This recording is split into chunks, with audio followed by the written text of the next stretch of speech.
Pero namo ko inang gawas nga mga balita mga par nga gatong ilabi na gyud katong 18 ka mga Marines nga maor ba to'y nagbulgar, mao to'y nagpagawa sa mga maong issue nga si Trillanes usa sa mga utok sa padakop ni Duterte kay matud sa 18 ka mga Marines nga nakig-meeting si Trillanes sa mga judge sa ICC.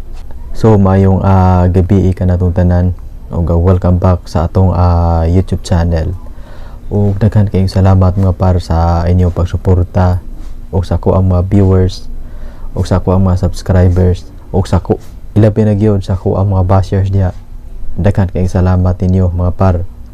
Ya sa dili pa ta magpadayon sa tuang video reaction. Palihog ko og subscribe mga par para ma-update mo sa tong i-upload nga mga video reaction. So karon mga par Bisaya ra ta. So karon mga par March 11, 2025 usa na ka tuig gikan sa ilang pagdakop ni Duterte mga par nga ilang gi turnover nga to sa dahig. Ilang gitabagan si Duterte og dakop para ilang i-turnover nga to sa dahig ug ilang ibaligya nga to sa dahig. Pasensya na kayo mga par video saba kayo sa tong palibot na tingog sa ero mga par kay gigutom na ang ero diya sa loyo. Nya karon mga par si Bongbong Marcos niluwat og pamahayag si Bongbong Marcos mga par nga dili na siya mo gusto pa nga ang Pilipinas nga magpasakop sa ICC. So buot pasabot mga par nga katudi ang pagdakop nila ni Duterte usa gyud ito ka illegal kay dili man ta membro sa ICC. Ang ICC walay jurisdiction sa Pilipinas. Una nga dili pwede nga manghilabot ang ICC sa Pilipinas kay wala may jurisdiction. So katong ilang gibuhat ni Duterte mga par atong niaging tuig atong March 11, 2025 usa to kadakong illegal og ang ilang gibuhat ni Duterte usa to kadakong kidnapping. So karon mga par nahadlok siguro si Bongbong Marcos nga hapit tara ba mag 2028 unya og si Sara dili oroy ni ma-impeach si Sara karon. Nya kung ma-impeach magani si Sara basi nay laing Duterte nga pwede nga mudagan, so mundaog man gyud. So nahandog siguro si Bongbong Marcos mga par nga maoy musunod ngadto sa ICC. Manong ni luwat og pamahayag si Bongbong Marcos nga dili siya gusto nga ang Pilipinas mubalik nga magpasakop sa ICC. Ato ning basahon na-post diri sa kuan mga baro sa masang Pilipino. Ato ning basahon. Pangulong Marcos hindi papayag na bumalik ang Pilipinas sa ICC ayon sa palasyo. So mismo ang palasyo mga par may nagpagawas ani nga statement nga dili na gusto si Bongbong Marcos nga ang Pilipinas magpasakop sa ICC. Nilinaw ni Presidential Communication Office PCO Press Officer Jose Claire Castro na hindi pa rin babalik ang Pilipinas sa International Criminal Court kung ICC.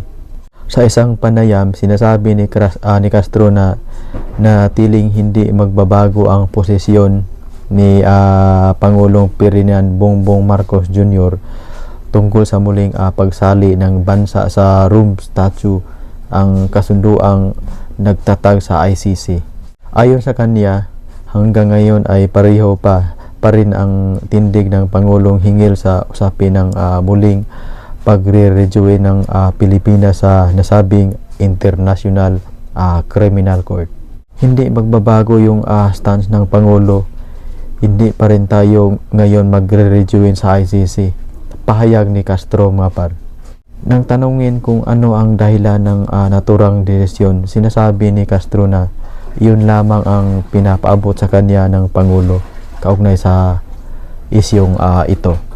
So tanawa mga par, kani si Bongbong Marcos nahadlok na gini mga par nga siya mo sunod nga to sa ICC mo na nga hugot yun nga giingon ni Bongbong Marcos nga dili siya mo gusto nga ang Pilipinas nga mubalik nga magpasakop sa ICC. So tinuod man gyud nga ang Pilipinas sa pagkakaron wala gay jurisdiction ang ICC diri sa Pilipinas mga par, kay ngano functional man ang korte diri sa Pilipinas. Pwede ra na siya ng moapil, pwede ra na siya mangialam ang ICC kung ang korte dinhi sa toa dili functional. So functional man ang korte dinhi sa Pilipinas, so dili pwede unta nga mag-apil-apil ang ICC. Pero namo koy nang gawas nga mga balita mga par nga gatong ilabi na gyud katong 18 ka mga Marines nga maor ba toy nagbulgar, mao toy nagpagawa sa mga maong issue nga si Trillanes usa sa mga utok sa padakop ni Duterte, kay matud sa 18 ka mga Marines nga nakig-meeting si Trillanes sa mga judge sa ICC o mismo pa dito sa balay niya ni Trillanes, kung nakita na sa mga katong mga Marines. Unya sa diyang gipangutana si kuan mga par, gipangutana si Trillanes ni Jessica Soho hugot nga gipahimakak ni Trillanes nga wala kuno sila mag-meeting ug wala kuno na muanhi sa Pilipinas ang judge sa ICC, ug hugot yun na gihimakak ni Trillanes mga par. So mga par, si Trillanes na ila nato nga usa ka dakong bakakon kay bawat ang mga par kani si Trillanes dako ni kalagot ni Duterte, dako ni siya kalagot sa pamilyang Duterte.